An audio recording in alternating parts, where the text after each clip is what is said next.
যারা দাওয়াতের কাজ করে এদের চুম্মা কামার ব্যাপার আল্লাহ পাক রব্বুল বলেন, ওয়ামান আহসানু কাওলাম মিম্মান দাআ ইলাল্লাহ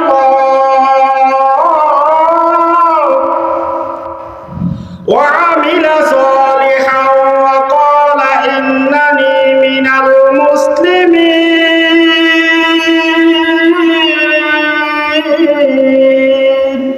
আল্লাহু আকবার।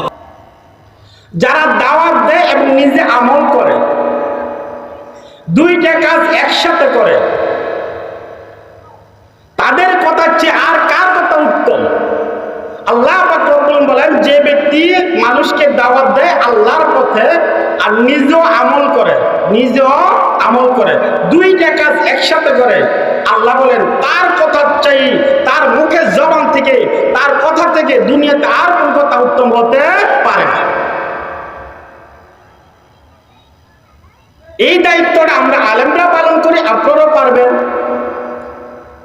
জোহরের নামাজের টাইম হয়ে গেছে, আসরের নামাজের টাইম হয়ে গেছে, অবহেলায় একটা লোক দাঁড়িয়ে রয়েছে, নামাজ পড়বে কিনা সন্দেহ আছে। আপনি যদি তাকে বলেন, ভাই আজান হয়ে গেছে চলেন নামাজে যাই, দাওয়াত হলো কিনা? এটা আংশিক দাওয়াত হলো কিনা?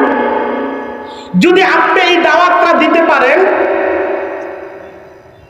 আসমান জমিন এবং তার মধ্যবর্তী যা কিছু আছে, আকাশ পাতাল, এই বাতাস, কাল কিয়ামতের ময়দানে আপনার জন্য সুপারিশ করবে। আল্লাহ সে নামাজে যাওয়ার সময় আরেক বান্দাকে দাওয়াত দিয়েছিল, বলে সুবহানাল্লাহ।